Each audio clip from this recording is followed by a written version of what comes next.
Another update on my Korean. I'm trying a teleprompter app on my phone, so I'm hoping it goes well. I might have a reading voice though. I had a really good experience with a Korean teacher on italki. I've had some good tutors already, but they're all booked solid for weeks now, so I had to find a new teacher. She's pretty new to italki, and so her schedule is very open. I'm sure that given a month, if she teaches all of her lessons as well as she taught mine, she'll have more lessons than she can handle. Her prices are a little higher than my other teachers, though, so hopefully that'll keep the crowd away. They're not too prohibitive, just not a giveaway. $20 for an hour or $27 for 90 minutes. I really like the 90-minute lesson.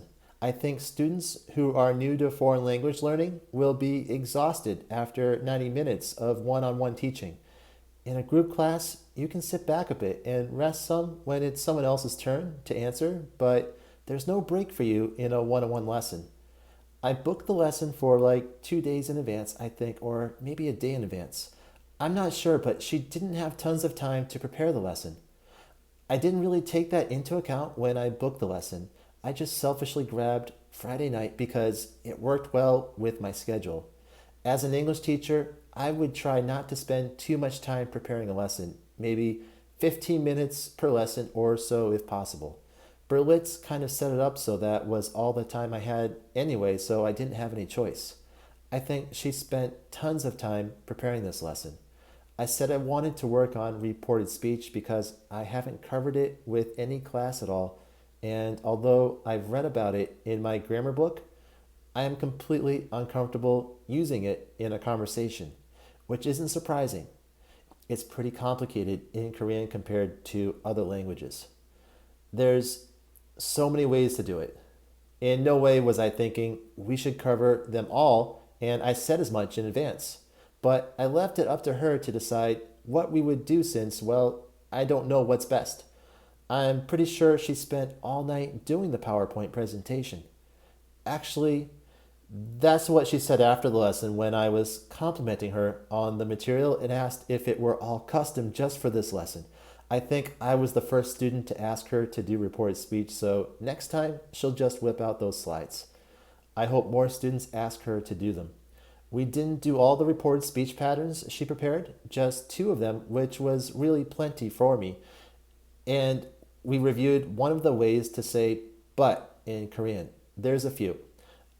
I now have to take another grammar lesson with her at some point to make sure that those other reported speech slides don't go to waste. I asked her about doing a vocabulary lesson. She really didn't seem comfortable doing a vocabulary lesson per se.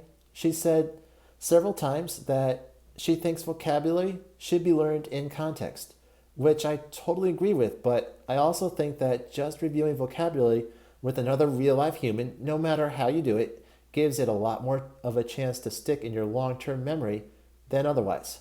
And I'm totally learning vocabulary out of context as well as in context at the moment.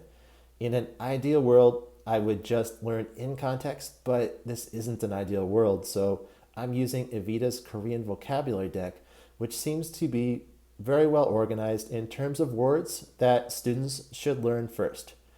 But any flashcard deck that you download is out of context, I would say, even if it includes example sentences. In context to me is in real life, from movies, shows, conversations, reading material. I'm on the fence regarding using that vocabulary in a spaced repetition deck. I think I might end up pushing myself to remember words that are above my current level, creating tons of leeches and frustration. Anyway, I signed up for another lesson with her for Tuesday evening. She has a few different lesson types.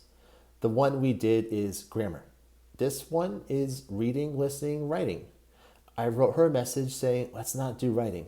I have no intention of writing anything in Korean anytime soon, if ever. And she already replied back to me asking me what I expect. She wants to prepare for the lesson. She's not a let's wing it type of person, which is good. We had an excellent lesson today, but I don't know what to tell her. I don't really know what to expect, and I'm open minded. With the amount of money I pay, I feel like I'm scamming her if I make her prepare too much. I I wonder if, due to her desire to prepare, she'll bring more information on what I want out of me before the lesson that I'm not even conscious of at the moment. Or maybe she'll be more laid back and lazy than I'm expecting. Anyway, I'll update on the lesson and anything else Korean study related next time. Comments are appreciated, and thank you for watching.